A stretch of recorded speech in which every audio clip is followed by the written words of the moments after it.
습니다. 이제 다 함께 자리에서 일어나셔서 사도신경으로 우리의 신앙을 고백하겠습니다. 함께 고백합니다. 전능하사 천지를 만드신 하나님 아버지를 내가 믿사오며 그 외아들 우리 주 예수 그리스도를 믿사오니 이는 성령으로 잉태하사 동정녀 마리아에게 나시고 본디오 빌라도에게 고난을 받으사 십자가에 못 박혀 죽으시고 장사한 지 사흘 만에 죽은 자 가운데서 다시 살아나시며 하늘에 오르사 전능하신 하나님 우편에 앉아 계시다가 저리로서 산자와 죽은 자를 심판하러 오시리라. 성령을 믿사오며 거룩한 공회와 성도가 서로 교통하는 것과 죄를 사하여 주시는 것과 몸이 다시 사는 것과 영원히 사는 것을 믿사옵나이다. 아멘.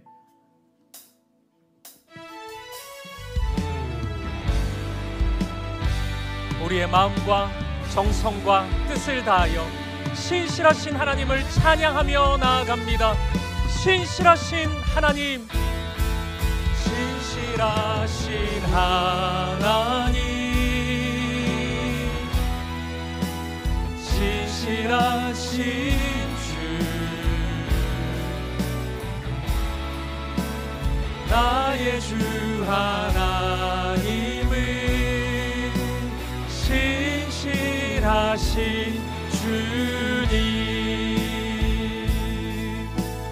주님 보좌 앞에 나가 주님 보좌 앞에 나가 참된 안식과 기쁨 나누리 텐데 경배하며 주의 얼굴 구할 때 신실하신 주님 참 신실하신 하나님, 신실하신 하나님,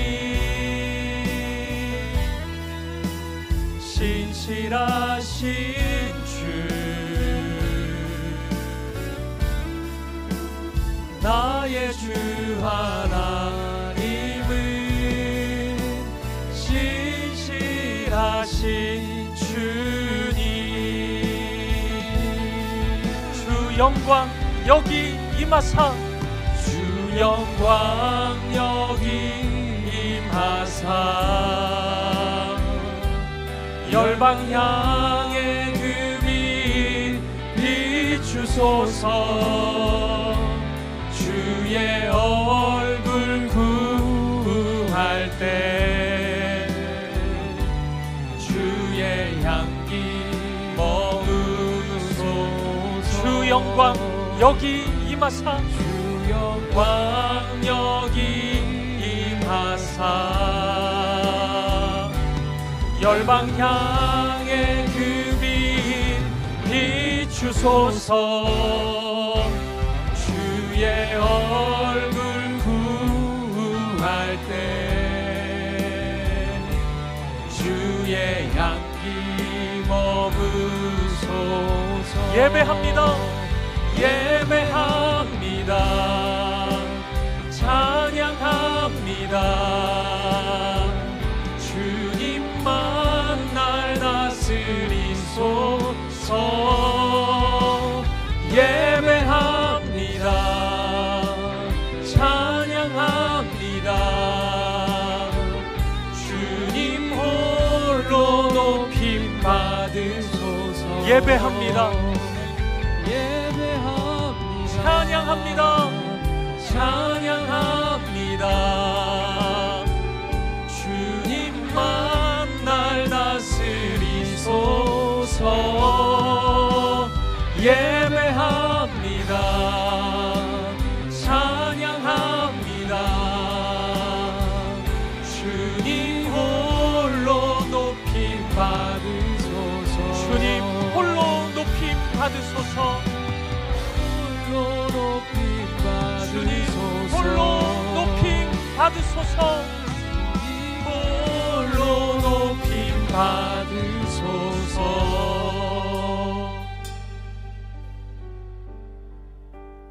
예배자로 합당치 못한 우리의 삶을 십자가 앞에 내려놓으며 예배를 위하여 부르짖어 기도하기를 원합니다.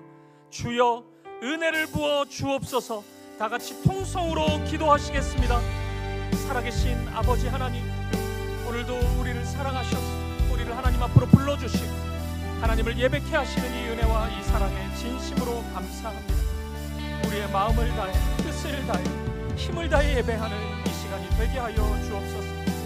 이 부활주일 아침 십자가의 능력과 은혜를 깊이 경험하는 우리들이 되게 하여 주옵소서. 한 주간의 모든 삶을 회개하고 하나님의 사랑을 잊으며 살았던 우리의 어두움, 주님의 자녀로서 합당치 못한 모든 죄악을 회개하고 십자가의 사랑 능력으로 용서하시고 우리를 깨끗게 하시고 새롭게 하여 주옵소서. 예배 가운데 말씀하여 주시고 은혜와 사랑으로 우리를 채워주시옵소서. 아픔과 두려움 씻어주시고 기쁨과 감사로 하나님 앞에 나아가게 하여 주옵소서. 우리 사김의 교회를 붙잡아 주시고 걸어가는 모든 발걸음이 하나님의 말씀을 따라가게 하여 주옵소서. 십자가의 능력으로 부활의 생명으로 오늘 이 시간 우리와 함께하여 주시고 하나님 채워주시고 은혜와 사랑으로 붙잡아 주시옵소서. 은혜를 부어 주옵소서.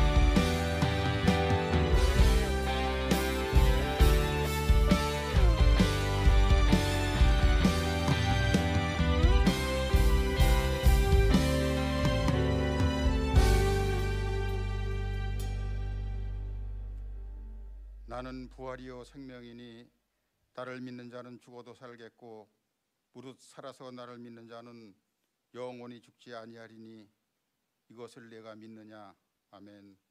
사망의 권세를 이기시고 다시 사신 주님을 찬송합니다.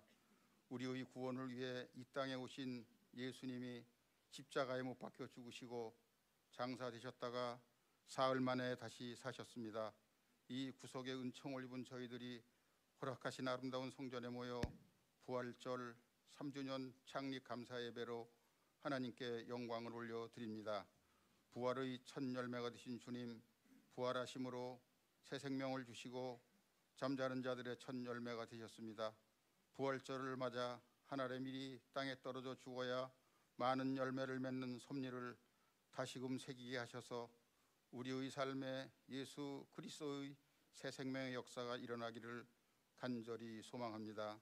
이제 이 부활의 확신을 통하여 저희 모두가 의심과 두려움을 벗어버리고 예수 그리스도의 증인으로 거듭나게 하옵소서. 역사를 주관하시는 하나님 아버지, 이 나라와 국민을 불쌍히 여겨 주옵소서. 대한민국을 세우시고 지금까지 많은 역사의 위기마다 하나님의 선한 역사로 함께 해주셨음을 바라보며 감사드립니다. 우리는 지금 역사의 어두운 터널을 지나가고 있습니다. 이 터널을 속히 통과할 수 있도록 이 어둠의 빛을 비춰주시기를 간절히 소원합니다. 유정자들이 세상의 모든 권세를 세우시는 하나님의 주권을 인정하고 정직하고 겸손하게 국민을 섬기게 하옵소서. 자유민주주의, 시장경제, 법치와 창조질서가 지켜지는 정의로운 나라가 되게 하시고 분열과 갈등으로 사분오열된 이 땅에 회복의 은총을 베풀어 주옵소서. 교회의 주인 되시는 주님, 한없는 사랑으로 우리 사김의 교회를 세우시고 예측할 수도 헤아릴 수도 없는 은혜로 아름답고 안정된 예배 처소를 허락하시어 여기까지 인도하신 신실하신 주님의 역사하심을 찬양합니다.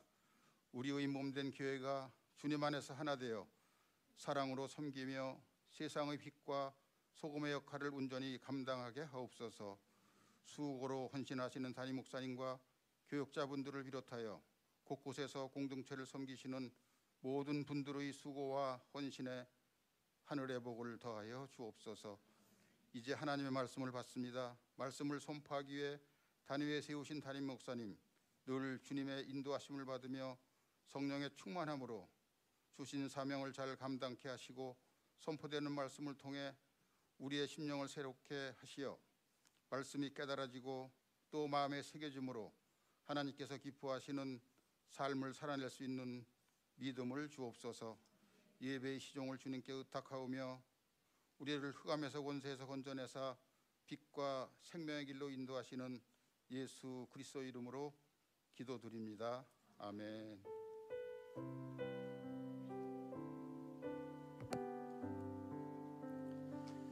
자리에 앉으시겠습니다. 우리 찬송가 160장 함께 찬양하시면서 봉헌하시겠습니다.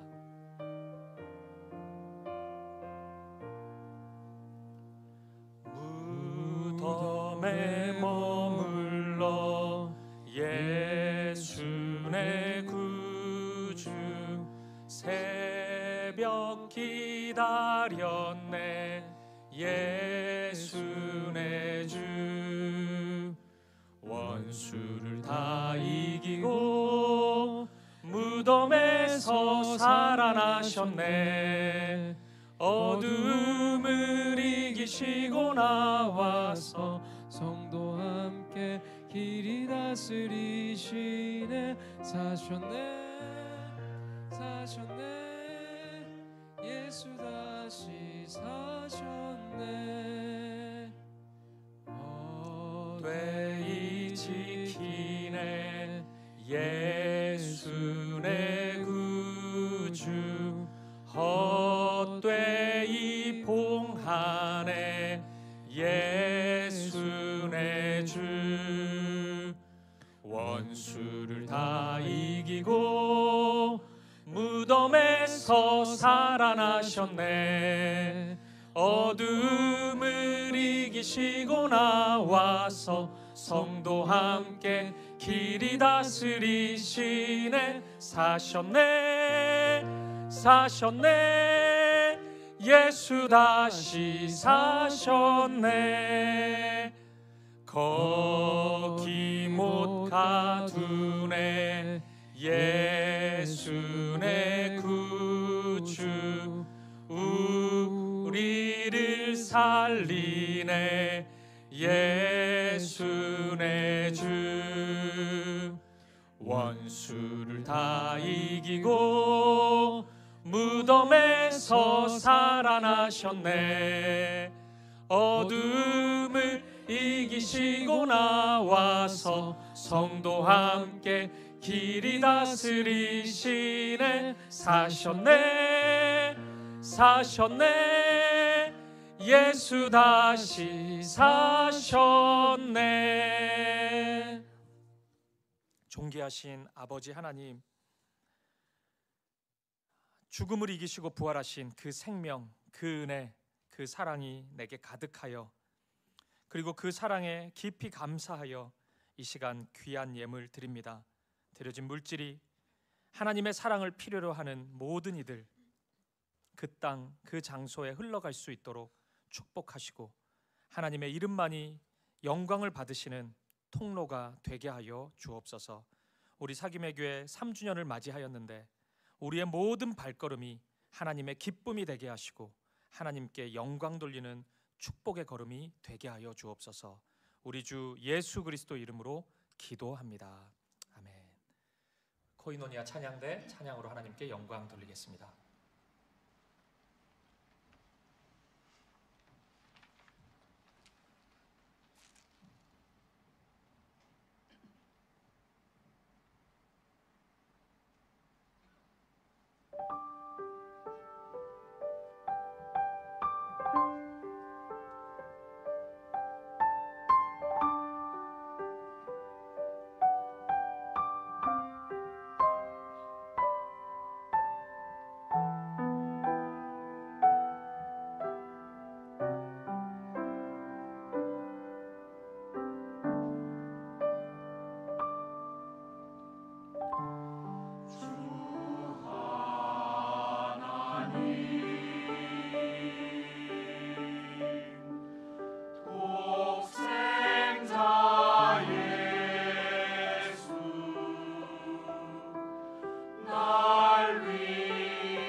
영원히 사랑하는 친구들아 다 같이 노래 세상 아무런 문제 없는 그런 사람들처럼 우리 그런 사람들이야 언제나 행복한 사람 모든 짐을 짊어지신 주를 따라가는 사람 잠시 머무리 곳이 우리 모양은 아니야 그가 예비하신 우리 아버지지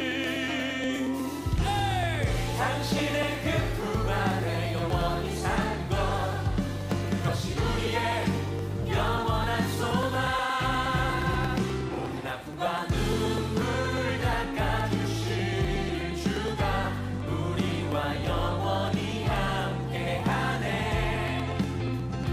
소망이 교회에 점점 더 신앙생활을 하는 사람들이 많아서 하나님께 영광을 돌릴 수 있는 교회가 되면 좋겠네요. 사람이 많은 교회. 앞으로 더 좋아지는 교회가 되자. 난 포기할 수 없네 기뻐하며 줄게 달려가네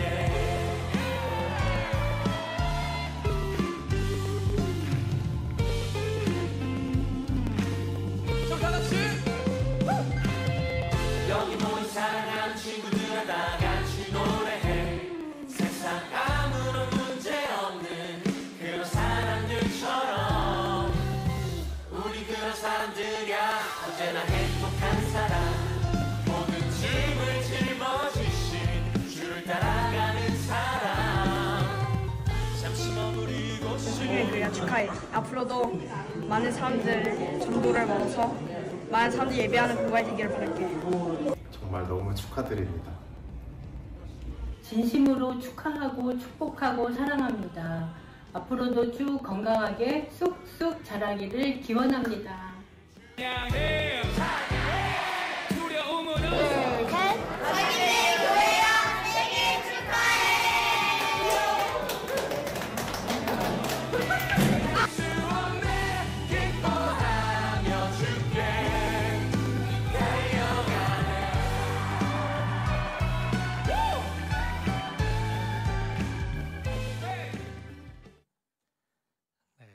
감사합니다. 네.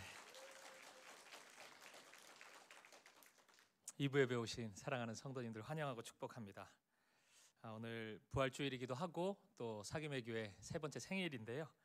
우리 두 가지 버전으로 인사할 겁니다. 우리 첫 번째는 옆에 있는 분들 바라보시면서 예수님 부활하셨습니다. 우리 그렇게 인사 나누도록 하시겠습니다. 예수님 부활하셨습니다. 예수님 부활하셨습니다. 그리고 이렇게 한번 또 인사하시죠.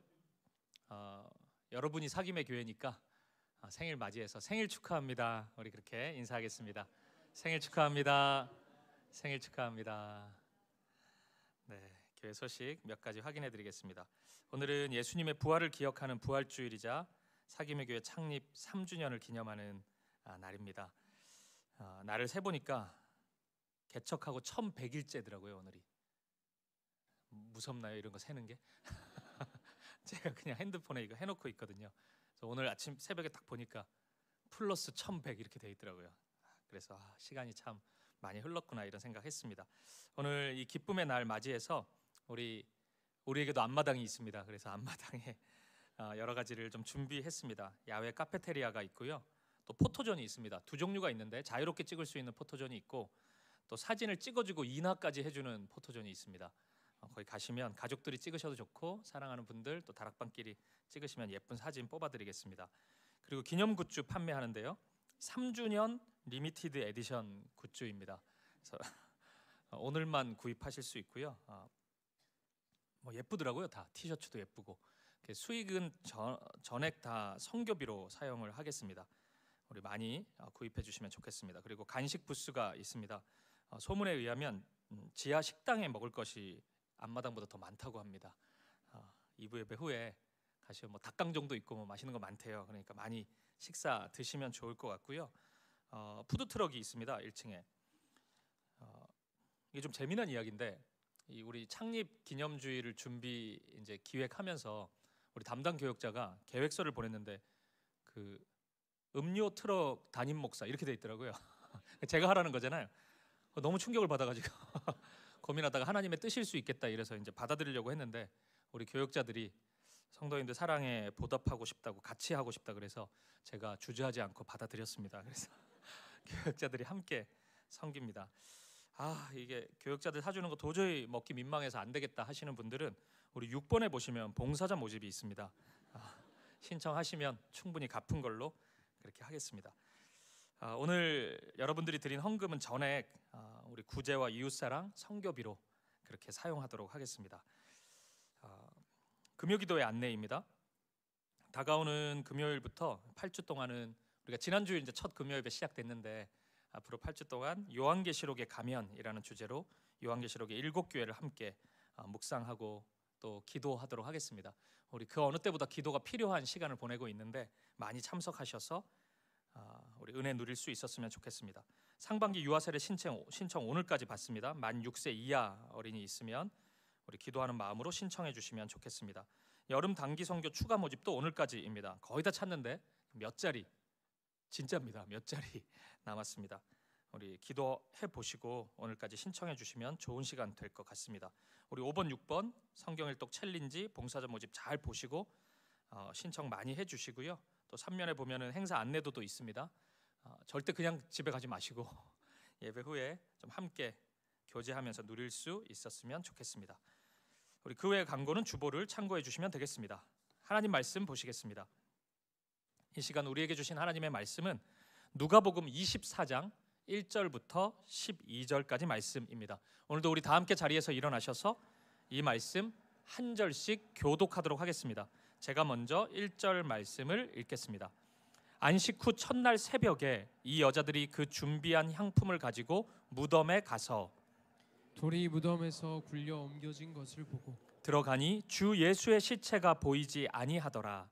이로 인하여 근심할 때에 문득 찬란한 옷을 입은 두 사람이 곁에 섰는지라. 여자들이 두려워 얼굴을 땅에 대니 두 사람이 이르되 어찌하여 살아있는 자를 죽은 자 가운데서 찾느냐. 여기 계시지 않고 살아나셨느니라. 갈릴리에 계실 때에 너희에게 어떻게 말씀하셨는지를 기억하라. 이르시기를 인자가 죄인의 손에 넘겨져 십자가에 못 박히고 제3일에 다시 살아나야 하리라 하셨느니라 한데 그들이 예수의 말씀을 기억하고 무덤에서 돌아가 이 모든 것을 11사도와 다른 모든 이에게 알리니 이 여자들은 막달라 마리아와 요한나와 야고보의 모친 마리아라. 또 그들과 함께한 다른 여자들도 이것을 사도들에게 알리니라. 사도들은 그들의 말이 허탄한 듯이 들려 믿지 아니하나 베드로는 일어나 무덤에 달려가서 구부려 들여다보니 세마포만 보이는지라. 그 된 일을 놀랍게 여기며 집으로 돌아가니라. 아멘. 자리에 앉으시겠습니다. 신학생들이 신학을 공부할 때 설교에 대해 듣게 되는 굉장히 유명한 한 문장이 있습니다. 바로 이건데 더할 것이 없는 설교보다 뺄 것이 없는 설교가 좋은 설교다. 이 문장입니다. 이 설교를 준비하는 모든 설교자가 빠지는 오류가 있어요. 그러니까 설교를 처음 준비하는 분들도 저는 사역 중에 제법 설교를 많이 했던 사람인데 저 같은 사람들도 똑같이 이 오류에 빠집니다. 좋다고 생각하는 내용을 다 집어넣는 거예요.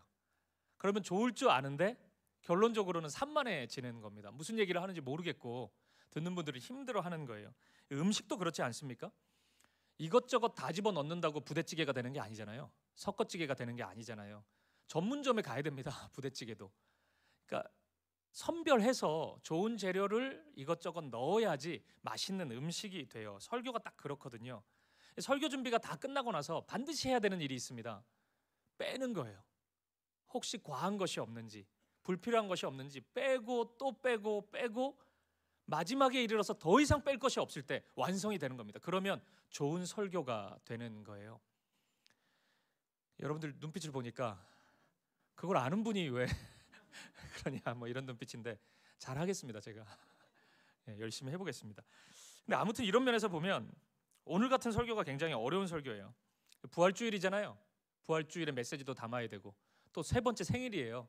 우리 3주년의 의미도 담아야 되고 또 우리 교회가 앞으로 걸어가야 될 소망도 담아야 되고 게다가 순서도 되게 많아요. 오늘 설교의 시작이 평소보다 10분이 늦습니다. 지금 좀 마음이 힘드시잖아요. 늦게 끝날까 봐. 그러니까 또 짧게 잘 해야 되고, 자칫 잘못하다가 맛있는 음식 여러 가지가 뒤섞인 그런 설교가 될 가능성이 있습니다. 그래서 그 어느 때보다 제가 이 설교 준비하면서 하나님의 은혜가 필요한 그런 설교구나 이런 생각을 했습니다. 부족한 저이지만 하나님께서 오늘 저를 통해서 우리 사김의 교회 그리고 저와 여러분에게 꼭 필요한 말씀을 주시기를 간절히 소망합니다. 얼마 전에 제가 SNS에서 본 짧은 영상 하나가 있습니다. 제가 직접 보여드리고 싶은데 영상이 좀 흐린 것 같아가지고 보여드리진 못하겠어요. 어떤 어린아이의 영상이었습니다. 이 아이는 날 때부터 시력이 좋지 않았나 봐요. 그래서 앞을 잘 보지 못했던 것 같아요. 근데 아이가 이제 생애 처음으로 안경을 쓰는 그런 장면이었습니다. 안경을 쓰니까 모든 것이 선명하게 보이잖아요. 그리고 엄마가 보이는 거예요. 그동안에는 엄마도 흐릿하게 보고 엄마 목소리만 들었던 것 같은데 엄마를 처음으로 선명하게 본 거예요. 이 아이가 몇 초간의 침묵이 흐르더니 아이가 너무 활짝 웃는 겁니다.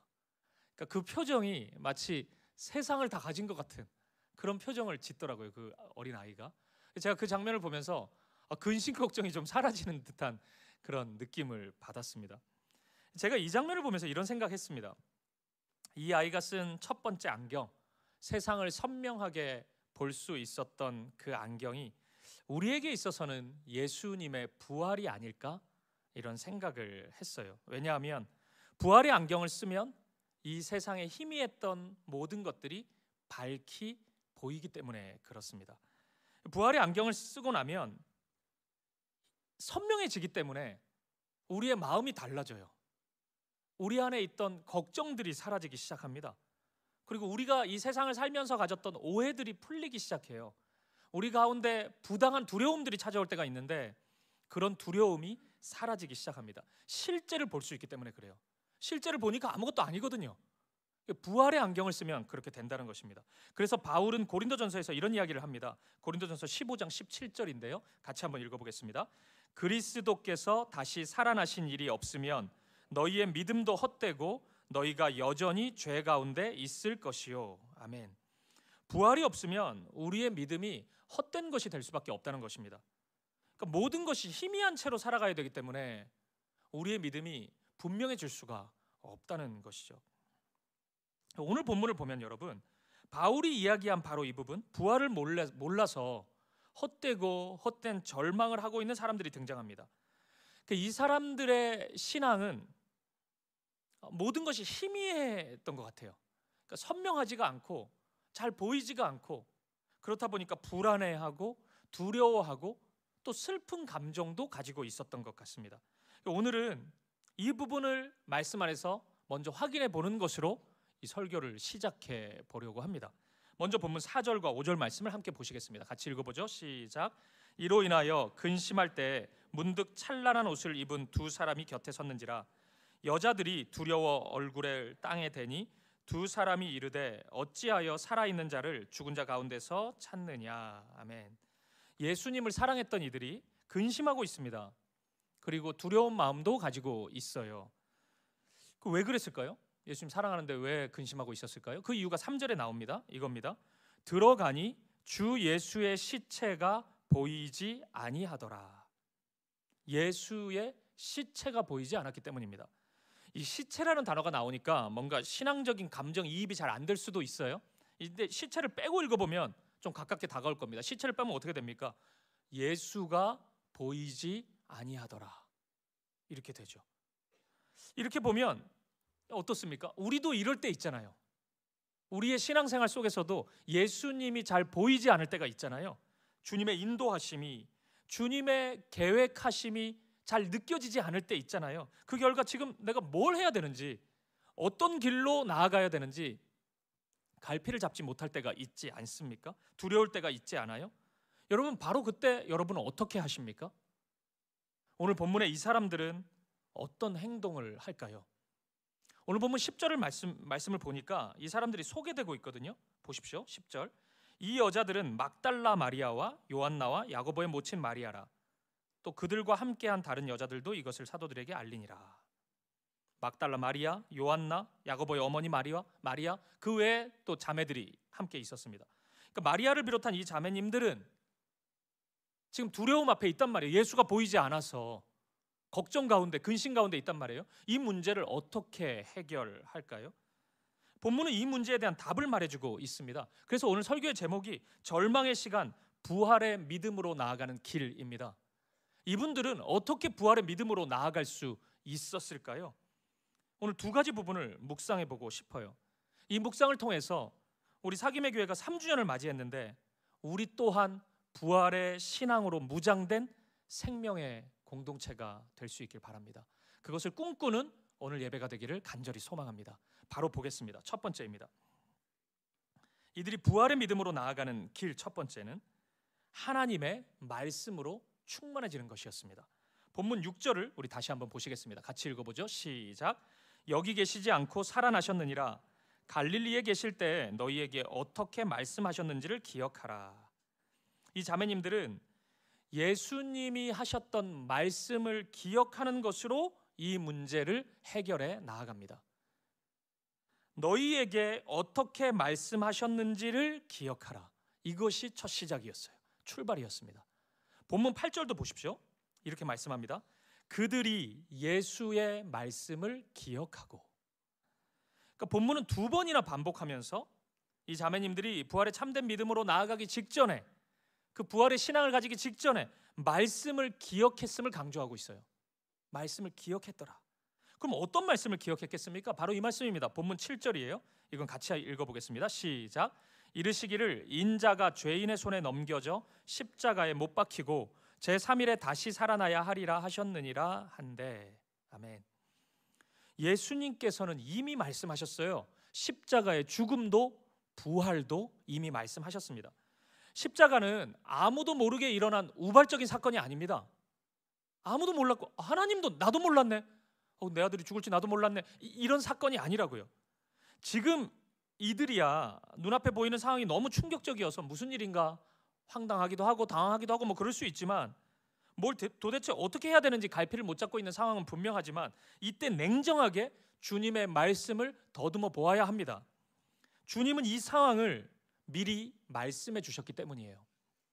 십자가에 못 박히실 것, 그리고 3일 후에 다시 살아나실 것, 이것을 이미 말씀해 주셨기 때문이에요. 그래서 아직 끝난 것이 아닙니다. 십자가 앞에서 모든 것이 끝난 것처럼 말하고 행동하면 안 됩니다. 오히려 이때는 기대감을 가지고 이 상황을 주시해야 됩니다. 소망을 가지고 하나님이 어떤 일을 행하실지를 기다려야 되는 시간인 것입니다. 여러분 혹시 이 축구 경기 기억하십니까? 2002년 월드컵 우리 한국의 16강전 기억하세요? 저만 축구 봤습니까? 이탈리아하고 축구했거든요. 우리가 1대0으로 지고 있었습니다. 한 후반 40분 정도가 됐어요. 이길 가능성이 없는 거예요. 이탈리아 축구의 별명이 있습니다. 빗장 수비예요. 뚫을 수가 없다는 거예요. 이탈리아 팀에게는, 그 나라에게는 한 골 넣기가 진짜 힘들거든요. 다 끝난 것처럼 보여요. 하지만 진짜 끝났습니까? 우린 이미 알잖아요, 결과를. 안 끝났어요. 조금만 있으면은 설기현 선수가 동점골을 넣는다고요. 그리고 시간 조금만 지나면 안정환이 헤딩, 백헤딩으로 해가지고 역전골을 넣는단 말이에요. 기적의 일이 일어날 것이기 때문입니다. 저는 이 십자가가 이것과 비슷하다고 생각하거든요. 십자가는 끝이 아닙니다. 지금 주님이 보이지 않죠. 그 현실은 맞아요. 하지만 그것으로 다 끝난 것으로 생각해서는 안 됩니다. 주님은 이미 부활을 약속하셨기 때문이에요. 그래서 기다려야 합니다. 그렇기 때문에 소망을 품을 수 있기 위해서는 그 약속의 말씀을 붙잡아야 되는 것이에요.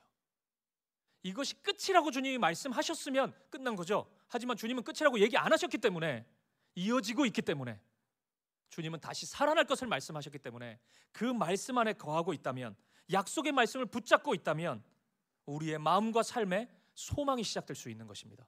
오늘 그것을 우리는 기억해야 돼요. 이어지는 말씀도 그렇습니다. 이어지는 말씀은 엠마오 도상에서 예수님을 만나는 제자들에 대한 이야기거든요.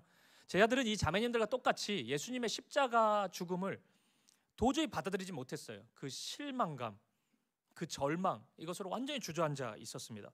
근데 바로 그 순간에 부활하신 예수님을 만나요. 근데 문제는 부활하신 예수님의 형체가 이전과는 다른 모습이었거든요. 그래서 예수님을 곧바로 알아보지를 못했다는 데 있습니다. 여전히 예수를 보지 못하더라 해요. 그 제자들은 계속 예수님이 옆에 계신데도 실망감을 표현하고 있었던 것입니다. 이때 예수님은 제자들에게 부활 신앙의 정수를 보여주십니다. 근데 그 방법이 놀라워요. 부활하신 예수님 자신의 몸을 보여주시거나 부활하신 몸으로 인하여서 나타나는 어떤 신비한 기적들, 이적들 이런 것들을 보여주시지 않습니다. 충분히 하실 법한데 그렇지 않아요. 우리 주님은 이런 방법을 사용하십니다. 누가복음 24장 25절에서 27절 말씀입니다. 이 말씀 같이 읽어보겠습니다. 시작.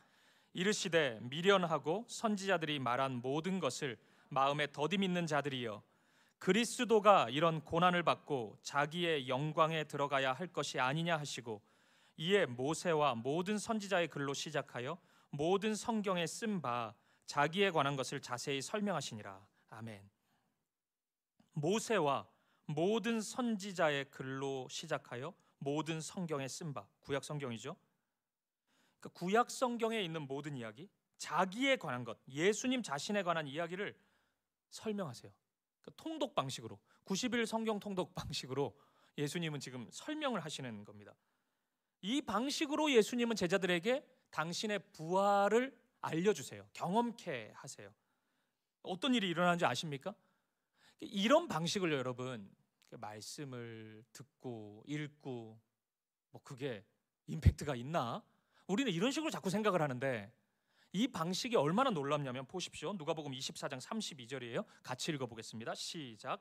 그들이 서로 말하되 길에서 우리에게 말씀하시고 우리에게 성경을 풀어주실 때 우리 속에서 마음이 뜨겁지 아니하더냐 하고. 아멘. 이것이 말씀의 능력이거든요. 그러니까 우리가 말씀 외에 다른 것으로부터 은혜를 자꾸 누리려고 하면 그것은 너무 단시간에 휘발될 가능성이 큽니다.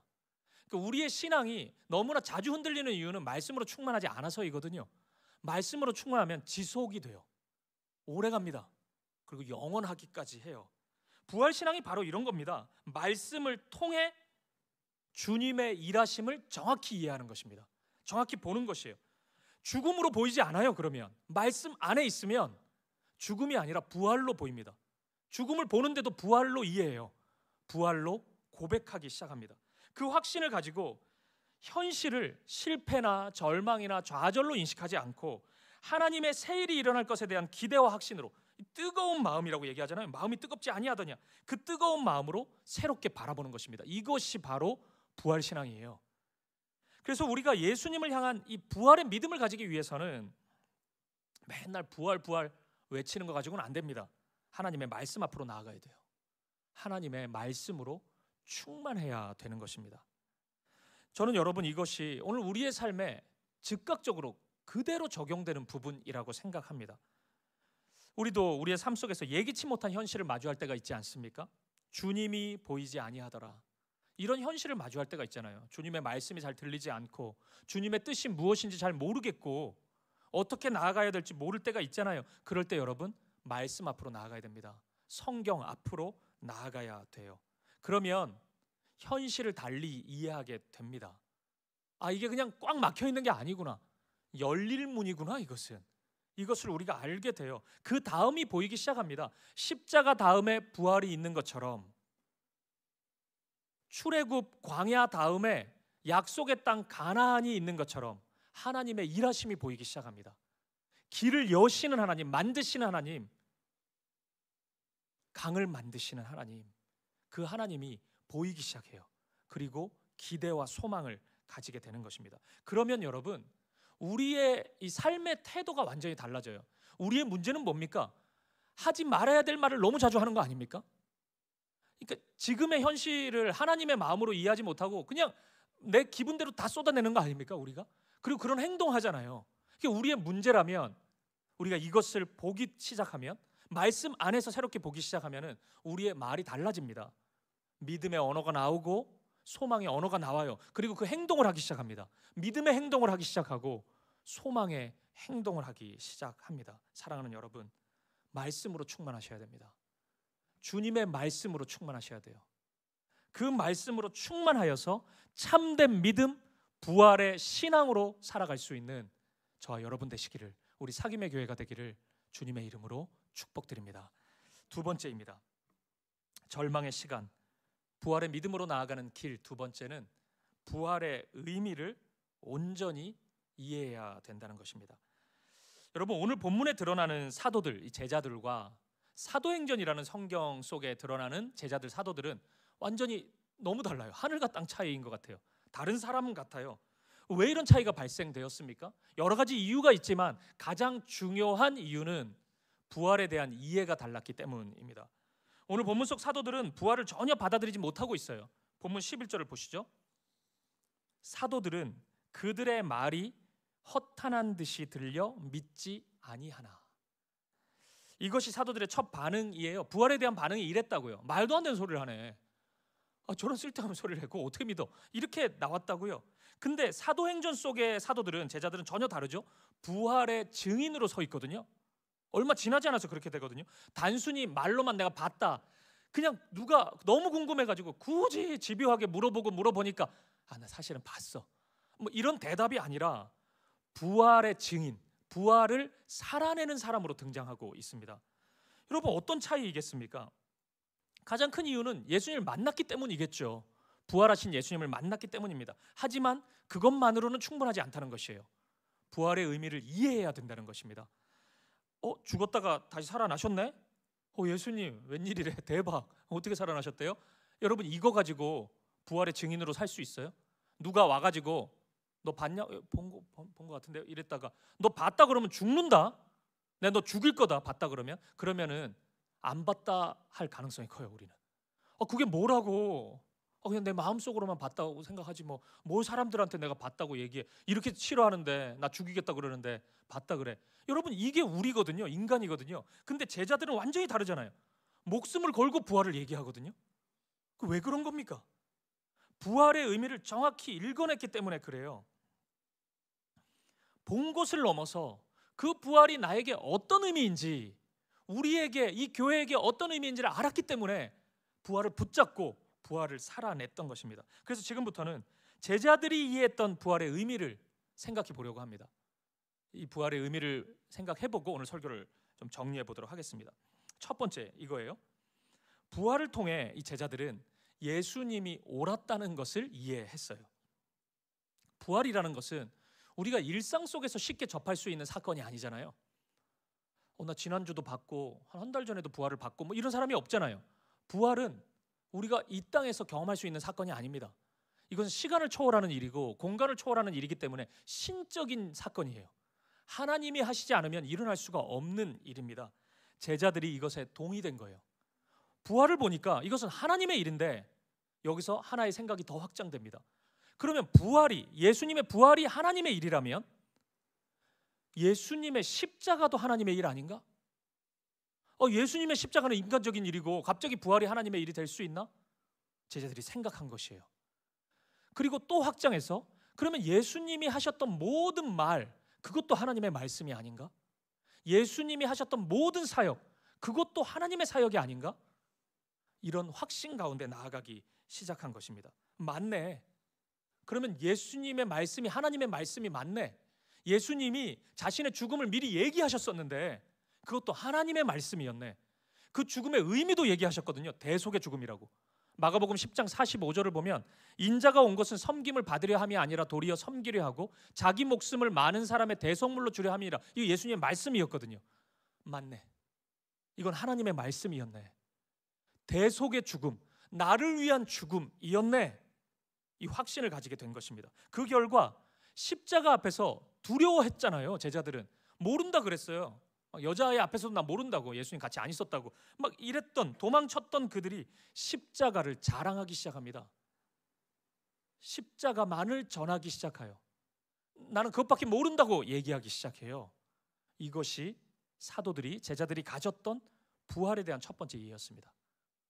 하나님이 옳았다, 예수님이 옳았다, 그 이해예요. 그리고 두 번째, 제자들이 이해한 부활은 하나님의 승리였습니다. 이 부분은 제가 종종 말씀드리는 개념인데, 예수님의 죽음은 이 당시 이 사회 안에서 법적으로는 합법적인 죽음이었습니다. 왜냐하면 로마의 법 질서 안에서 이루어진 죽음이었기 때문에 그래요. 로마는 당시에는 비교할 수 없을 정도로 강대국인데, 그래서 성경은 이 로마를 가리켜서 세상을 상징하는 것으로 계속 설명을 하거든요. 로마의 황제가 있었습니다. 가이사, 시저. 그 로마의 황제가 가졌던 힘은 상상을 초월했습니다. 그래서 거의 신으로 불리기까지 했거든요. 로마의 황제가 명령한 겁니다. 예수 죽으라고. 그 명령에 거부할 수 있는 이 땅에 존재는 없어요. 그러면 로마 황제가 너무 우스워지잖아요. 로마의 말이, 로마의 힘과 권력이 너무 웃기잖아요. 하라 그랬는데 안 하고, 나 싫은데 이러면 너무 이상하잖아요. 제자들이 실망했던 이유가 여기 있었거든요. 예수님이 왕으로 오셨다고 생각했는데 결국에는 가이사한테 잽이 안 되잖아요. 이거는 가이사가 죽으라 그러니까 죽네. 예수님 그 아래네. 그러니까 실망이 된 거예요. 아, 구원이 안 되겠구나. 아, 차라리 가이사한테 충성할 걸. 이런 절망감이 찾아왔던 겁니다. 근데 부활이 일어난 거예요. 예수님이 살아나셨네요. 가이사가 명령했는데 예수님은 아니라 그러면서 무덤을 뚫고, 죽음을 뚫고 살아나셨거든요. 제자들이 깨달은 것입니다. 실패가 아니구나. 이것은 패배가 아니구나. 승리구나. 십자가는 승리구나. 가이사의 말이 영원한 게 아니구나. 세상의 말이 영원한 게 아니구나.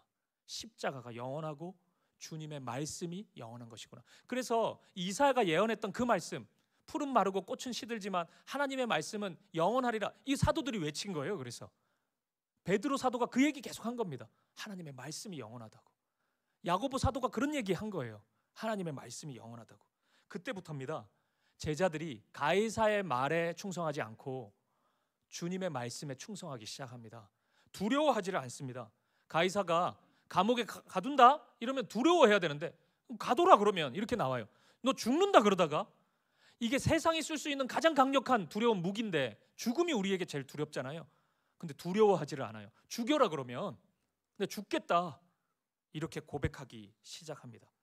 사도들은 사라지는 것을 붙잡지 않기로 결단한 것이에요. 영원한 것을 붙잡기로 결단한 것입니다. 이 모든 믿음의 결단, 용기가 어떻게 시작됐다고요? 부활을 통해서.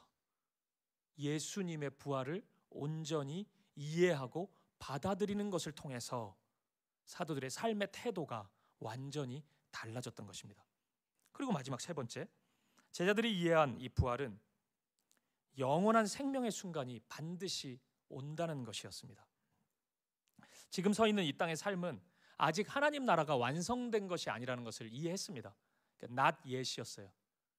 그래서 유혹과 시험도 많고 그로 인한 절망, 실패, 좌절, 슬픔 이런 것이 있다는 것을 제자들은, 사도들은 인정했습니다. 하지만 동시에 확신했어요. 이 세상 나라는 지나가는 것이다. 사라질 것이다. 영원한 그 나라가 우리에게 임하기 시작했다. 제자들은 이것을 확신했습니다. 그 결과 제자들은, 사도들은 이 세상의 것에 과도한 집착을 하지 않기 시작했어요. 더 크고 더 아름다운 것을 눈앞에 두고 있는데 작은 것에 얽매이는 사람이 있습니까? 그는 지혜롭지 못한 사람이겠죠. 한 걸음만 더 나아가면 더 큰 것이 보이는데, 더 아름다운 것이 보이는데요. 꿈을 꾸기 시작한 것입니다. 더 아름다운 세상에 대한 꿈을 꾼 거예요. 그리고 이 꿈은 상상 속에서나 일어나는 허황된 꿈이 아니었습니다. 영원함에 대한 수많은 그림자들이, 여전히 이 땅은 죄도 많고 유혹과 시험도 많지만 그럼에도 불구하고 이 땅에서 그 아름다운 것들에 대한 그림자들이 제자들의 삶 속에 끝없이 다가왔던 것입니다. 초대교회가 보여주었던 놀라운 섬김과 사랑이 그러했습니다. 초대교회는 자기의 것을, 그 어느 누구도 자기의 것이라고 주장하지 않고 필요에 의해서 모든 것을 나누었던 공동체였습니다. 그 사랑, 그 희생, 그 섬김이 하나님 나라를 보여주는 그림자였습니다. 감옥에 갇힌 베드로를 위해서 초대교회 성도들은 간절히 기도했어요. 그 기도가 응답되는 것을 경험합니다. 베드로가 갑자기 기도하는 자리에 나타나요. 바울은 감옥에 갇혔는데 그 감옥에서 갑자기 예배해요. 원망 안 하고 감옥 문이 열리는 것을 경험합니다. 도저히 불가능해 보이는 현실이 도리어 하나님의 도구가 되는 것. 저 사람은 너무 악해가지고 너무 세상적이어서 주님 편에 올 수 없을 것 같은데 그런 사람들이 변화되는 것, 회심을 하고 주님의 자녀가 되는 것, 이 모든 것을 봤어요. 이것이 그들에게 있어서는 하나님 나라를 꿈꾸고 소망하는 그림자가, 부활의 그림자가 되었던 것입니다. 아, 그 나라에 가면 이런 사랑으로 가득하겠구나. 그 나라는 이런 섬김으로, 이런 헌신으로 가득하겠구나. 이런 기쁨이 있겠구나. 이런 감격이 있겠구나. 지금의 오늘의 은혜를 누리면서 그 날을 기대하고 소망하고 꿈꾸었던 것입니다.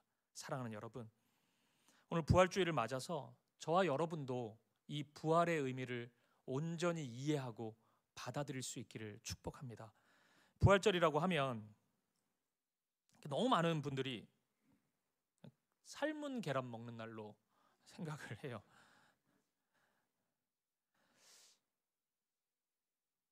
그래? 뭐 예수님 살아나셨어?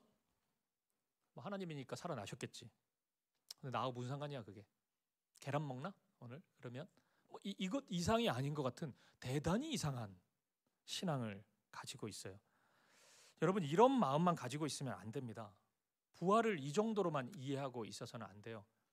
누가 뭐 삶이 뭐냐 그러니까 우리의 삶은 계란, 뭐 누가 그러던데, 우리의 삶은 계란이 아니고 우리의 삶은 부활 신앙으로 가득 채워져야 돼요. 그것이 하나님이 원하시는 바입니다. 그것이 우리에게 충만해져야, 부활 신앙을 가져야 십자가를 제대로 볼 수 있단 말이에요. 우리의 십자가를 지고 갈 수 있는 힘과 용기가 생긴단 말이에요. 사랑과 능력임을 인정하고 십자가를 자랑한단 말이에요. 그 부활 신앙이 있어야 세상의 공격, 수많은 시험과 유혹으로부터 당당히 맞서 싸울 수 있는 것이에요. 부활의 신앙이 있어야 영원한 세계를 비로소 꿈꿀 수 있는 것입니다. 바로 이것을 위해 사랑하는 여러분, 예수님은 부활하셨습니다. 진실로 부활하셨습니다. 그리고 오늘 우리와 함께 하십니다. 그 부활하신 예수님 바라보며 부활을 제대로 이해하고 납득하고 받아들이고 믿음으로 인정하고 새겨서 부활의 신앙을 가지고 생명의 삶을 살아갈 수 있는 저와 여러분 되시기를 간절히 축복드립니다. 말씀을 마무리하겠습니다. 사랑하는 여러분, 저는 예수님께서요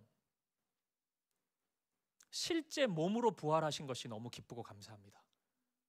그러니까 예수님이 부활의 의미만 설명해 주신 게, 이런 의미를 좀 알아야지 너희가 좋을 것 같은데 이래가지고 설명만 하신 게 아니고 예수님은 실제 부활하셨거든요. 몸으로.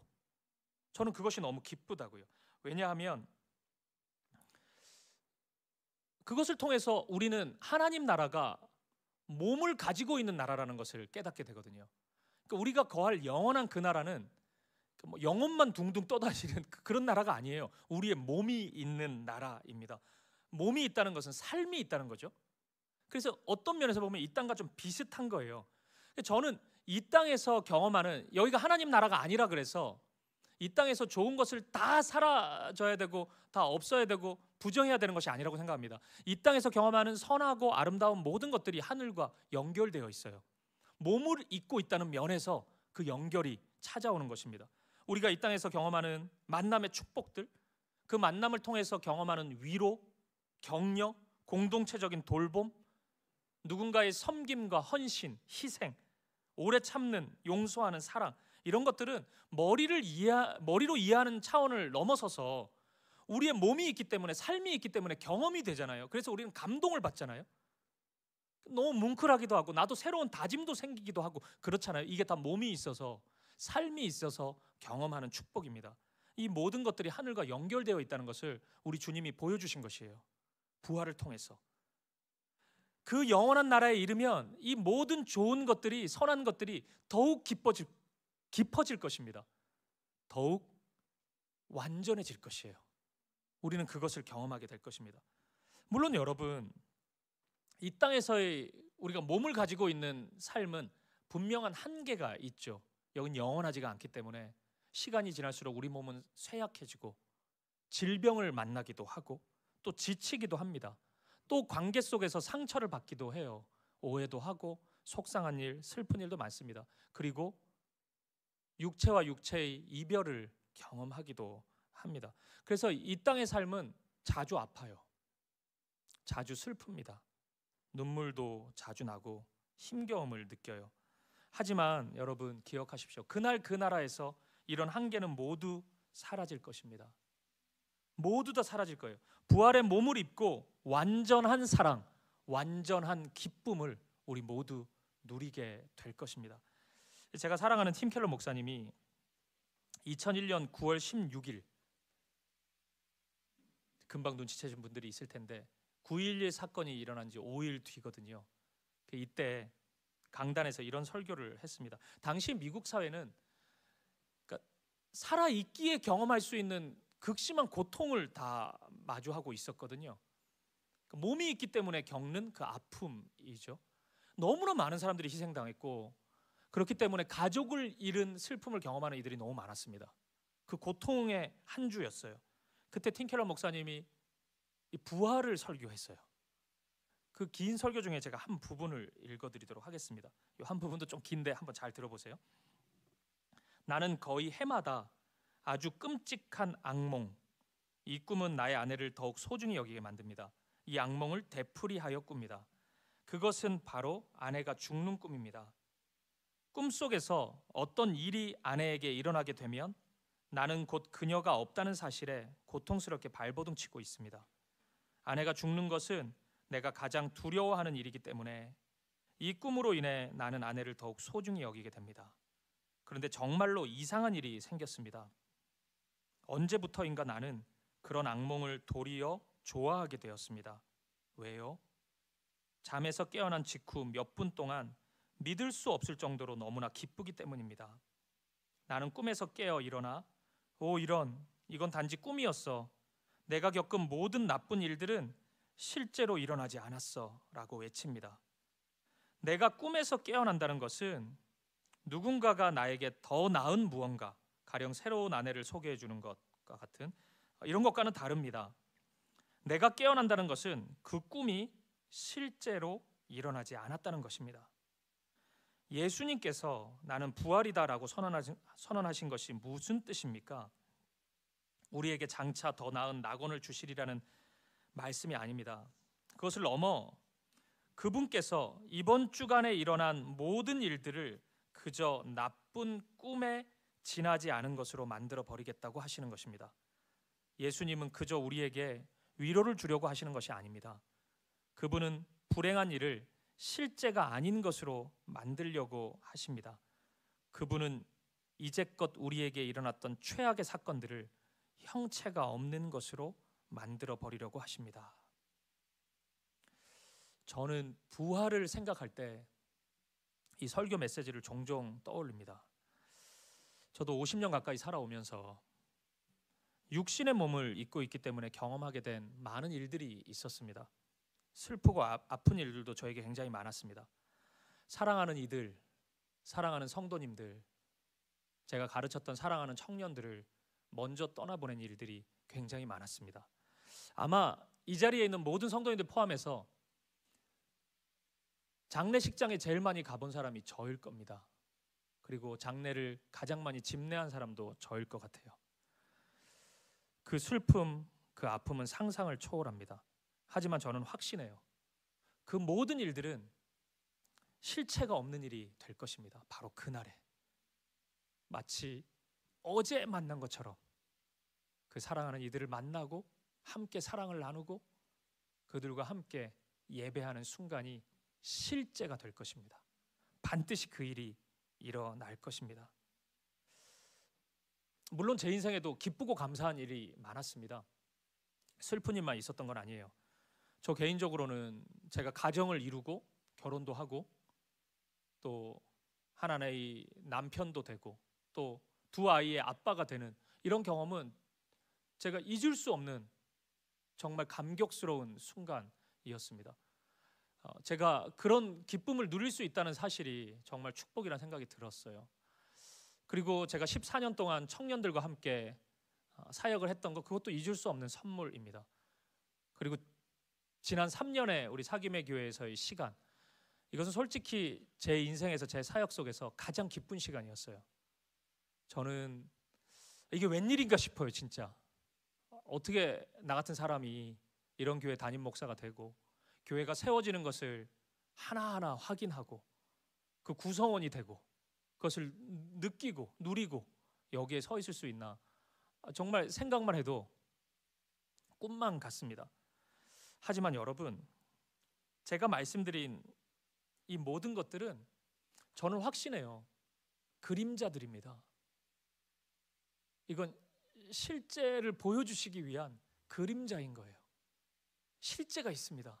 그날에 우리는 보게 될 것이에요. 제가 이 땅에서 느끼는 그 기쁨과 감격은 하나님의 선물이죠. 근데 그것은 모두 그날을 바라보게 하는 하나님의 선물인 것입니다. 그래서 너무 취해 있을 필요가 없어요. 너무 집착할 필요가 없는 것입니다. 너무 그것에 매여 있을 필요가 없는 것이에요. 사랑하는 여러분, 오늘 우리 교회는 3주년을 맞이했습니다. 1주년 때도 기뻤고 2주년 때도 기뻤는데 오늘은 더 그런 것 같아요. 진짜 잠이 오지 않았어요. 여러분들 눈빛을 보니까 매주 못 자는 것 같다, 뭐 이런 뭐 그런 면도 있는데 정말 믿기지가 않아요. 하지만 여러분, 이런 다짐했습니다.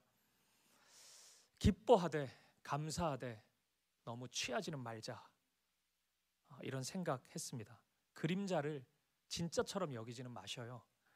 결국 이 땅의 것은 지나갈 것입니다. 그리고 영원한 것을 마주하게 될 것입니다. 저는 우리 사김의 교회가 더욱 그날에 가까운 교회가 되었으면 좋겠습니다. 어둠의 일들을 만날 것입니다. 그건 속히 지나가는 교회였으면 좋겠습니다. 상처와 아픔도 경험될 거예요. 그것도 속히 치유되는 교회였으면 좋겠습니다. 반대로 사랑과 소망, 그 아름다운 일들은 더욱 선명해졌으면 좋겠습니다. 마치 그날 그 순간에 서 있는 것처럼, 그것이 더욱 분명하게 다가오는 것처럼, 그것이 더욱 아름답게 새겨지는 그런 교회였으면 좋겠습니다. 이를 위해서 여러분, 하나님의 말씀을 붙잡으셔요. 말씀으로 어두움을 물리치고 말씀으로 치유를 경험하고 말씀으로 내일을 꿈꾸는 것입니다. 그 말씀 안에서 그리스도의 십자가를 붙잡고 부활의 생명을 노래하며 살아가는 것입니다. 3년 걸어왔습니다. 함께 잘 걸어왔어요. 그래서 저는 앞으로 원래 늘 1년씩만 제가 바라봤는데 좀 꿈을 크게 가지게 됐습니다. 3년을 바라봐요. 더 앞으로의 3년, 더 좋은 하나님의 은혜 안에서 우리는 걸어가게 될 것입니다. 부활의 신앙을 가지고 영원한 말씀을 붙잡고 영원한 그 나라를 믿음으로 아름답게 꿈꾸고 소망하며 더 가까이 나아가는 저와 여러분 되시기를, 우리 사김의 교회가 되기를 주님의 이름으로 간절히 축복드립니다. 우리 함께 찬양 드리실까요? 하늘 소망이라는 찬양입니다.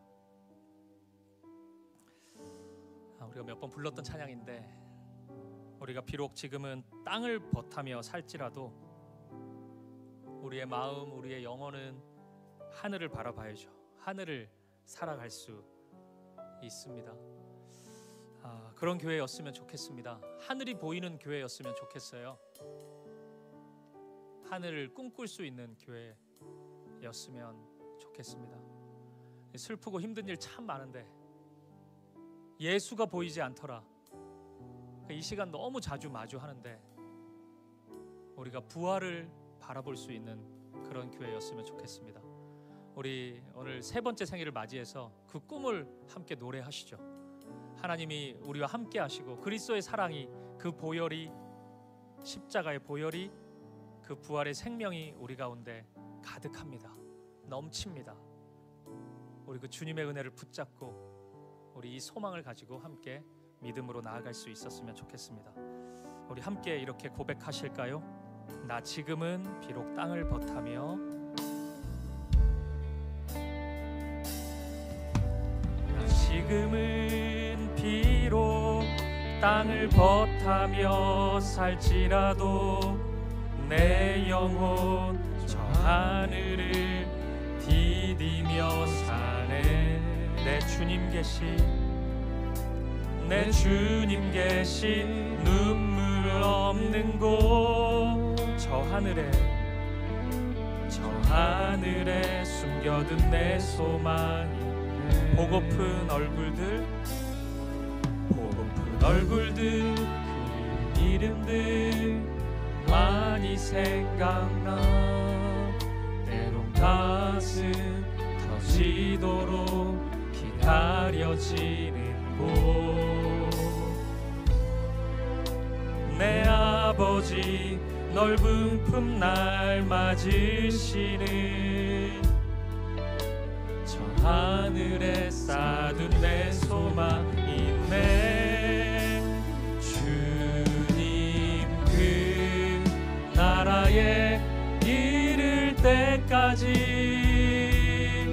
순례의 걸음 멈추지 않으며 어떤 시련이 와도 나 두렵지 않네. 주와 함께 걷는 이 길에. 우리 다시 한번 고백하실까요? 나 지금은 비록 땅을 버타며 살지라도, 나 지금은 비록 땅을 버타며 살지라도 내 영혼 저 하늘을 디디며 사네. 내 주님 계신 눈물 없는 곳, 저 하늘에 숨겨둔 우리의 소망이 있습니다. 보고픈 얼굴들, 보고픈 얼굴들, 그리운 이름들 많이 생각나. 때론 가슴 터지도록 기다려지는 곳. 내 아버지 넓은 품 날 맞으시는 저 하늘에 쌓둔 내 소망 있네.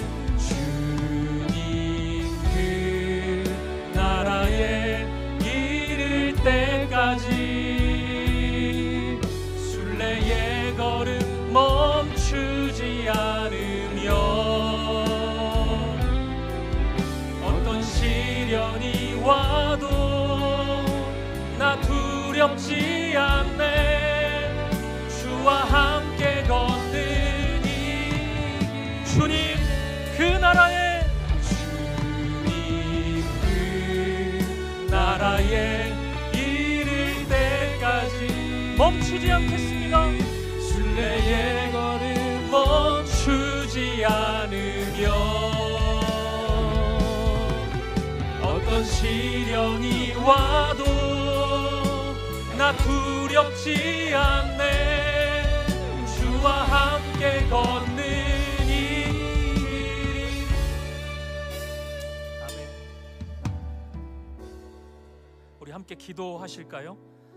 사랑하는 성도님, 예수가 보이지 않더라. 오늘 그 절망, 그 어두움 가운데 주저앉아 있는 분이 있으십니까? 예수님의 십자가가 실패인 것처럼, 모든 것이 끝난 사건처럼 다가오는 분들이 있습니까? 다 오셨습니다. 이제 부활을 보는 시간이에요. 그 부활 신앙을 가지고 부활하신 예수님과 함께 부활의 안경을 쓰고 다시 십자가를 바라보시죠. 다시 여러분들의 삶들을 바라보셔요. 이제 하나님의 역사가 나타나는 시간입니다. 하나님의 생명이 시작되는 시간이에요. 주님, 그 믿음 가지게 해주십시오. 저에게 그 믿음 주십시오. 오늘 이 말씀을 마음에 새기게 해주십시오. 오늘 이 말씀으로 충만케 해주십시오. 그래서 예수님의 십자가가 생명이고 능력이고 사랑임을 인정하고 그 십자가를 붙잡는 삶을 살아가는 내가 되게 하여 주옵소서.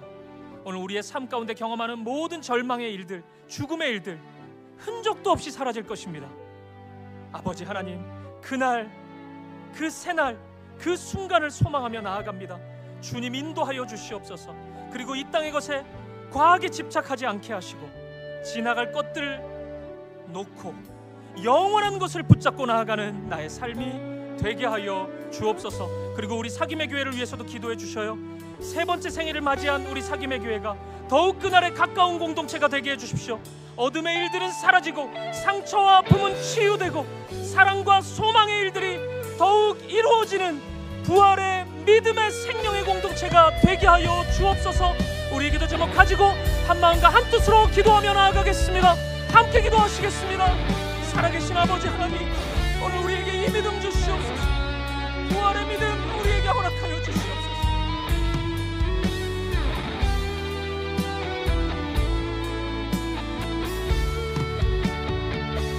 아버지 하나님, 오늘 절망과 부활의 신앙으로 다시 일어서는 우리가 되게 하시고 십자가를 다시 주님이 걸어가신 그 길을 걸어가는 우리가 되게 하여 주시옵소서. 우리 사김의 교회를 붙잡아 주시옵소서. 하나님의 말씀을 더욱 붙잡는 공동체 되게 하시고 말씀으로 어둠을 물리치고 말씀으로 치유를 경험하는 내일을 꿈꾸는 교회가 되게 하여 주시옵소서. 부활의 신앙으로 충만케 하여 주시옵소서. 내 믿음으로 충만케 하여 주시옵소서. 할렐루야.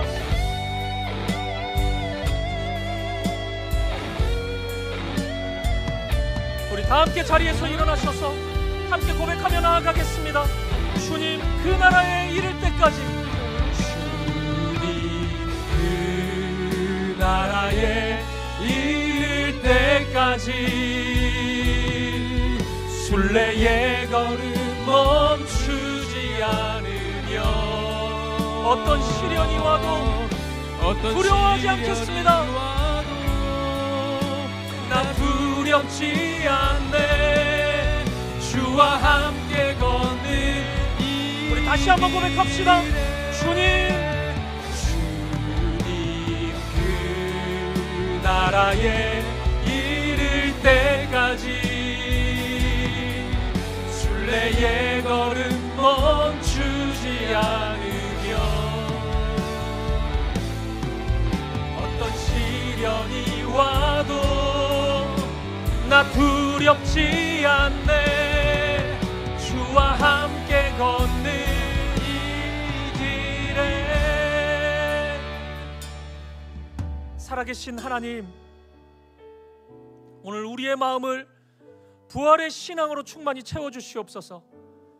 오늘 이 말씀이 우리의 마음과 삶의 걸음마다 기억되게 하시고 그래서 부활의 안경을 쓰고 부활의 신앙을 가지고 오늘 우리 앞에 놓여져 있는 십자가를 바라보게 하시고 그 십자가를 질 수 있는 용기를 얻게 하시고 주님 걸어가신 그 길을 함께 순종하며 따라갈 수 있는 믿음을 더하여 주시옵소서. 오늘 예수가 보이지 아니하더라 그 절망 가운데 주저앉아 있는 사랑하는 성도님들을 붙잡아 주시옵소서. 아버지, 그 누구보다 부활의 신앙이 필요한 성도님들입니다. 성령님, 이 시간 찾아오셔서 부활의 믿음을 보게 하시고 경험케 하셔서 십자가의 능력, 그 사랑을 다시금 힘입어 일어설 수 있도록 오늘 나에게 주어진 나의 십자가를 지고 주님을 다시금 따라갈 수 있도록 은혜를 더하여 주옵소서. 오늘 우리가 이 땅에서 경험하는 모든 죽음의 증상들, 죽음의 일들, 그날 그 순간 흔적도 없이 사라질 것을 믿습니다. 아버지, 그것으로 인해 오늘 우리가 기뻐하겠습니다. 실제를 우리에게 주셨으니 그것으로 인해 기뻐하고 감사하겠습니다. 그 부활의 기쁨으로 충만한 이 하루, 이 한 주 우리의 삶이 되게 하여 주옵소서. 오늘 우리에게 그 부활의 생명의 수많은 그림자들, 선한 그림자들을 허락해 주셔서 감사합니다. 하나님의 사랑이 느껴질 때마다 믿음의 형제 자매들과의 교제를 통해서 그 은혜가 흘러 들어올 때마다 그날을 기억하게 하시고 그날을 사모하고 그날을 아름답게 준비하는 우리의 삶의 걸음이 되게 하여 주옵소서. 이 땅의 것에 과하게 집착하지 않게 하시고 하나님의 선물은 선물답게 받아들이고 영원한 것을 다시금 붙잡는 영원한 그 이름 주 예수 그리스도 이름만을 붙잡는 우리의 삶이 되게 하여 주옵소서.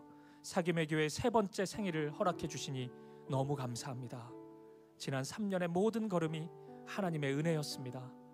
앞으로 걸어가는 모든 우리의 걸음도 믿음으로 걸어가는 길, 십자가의 능력으로 걸어가는 길 되게 하시고, 그 사랑만 경험되고 드러나게 하시고, 부활의 생명을 마음껏 누리는 생명의 걸음, 생명의 공동체 되게 하여 주옵소서. 그렇게 인도하시고 함께 하실 주님, 그렇게 우리의 사김의 교회를 이끌어 주실 주님 찬양합니다. 감사와 찬양을 드리며 살아계신 예수 그리스도 이름으로 기도합니다. 아멘. 이제는 우리 주 예수 그리스도의 은혜와 하나님 아버지의 사랑과 성령의 아름다운 사귐이 하나님의 말씀을 붙잡고 부활의 신앙으로 십자가를, 이 땅의 모든 삶을 다시 해석하고 믿음으로 하나님이 행하실 일들, 그 실제를 붙잡고 믿음으로 살아가기로 결단하는 사랑하는 사김의 교회 성도님들 머리 위에, 이들의 가정과 삶 가운데 세 번째 생일을 맞이하여 부활의 신앙을 꿈꾸고 소망하는 사김의 교회의 모든 걸음 속에 이제로부터 영원까지 함께 있을지어다. 아멘.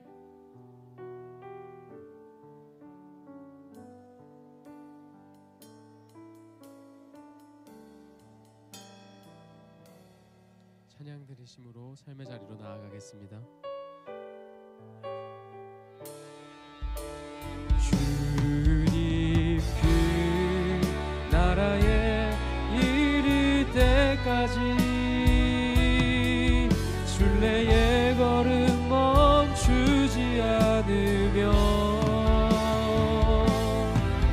어떤 시련이 와도 나 두렵지 않네. 주와 함께 걷는 이 길에 주님 그 나라에 이를 때까지 순례의 걸음 멈추지 않으며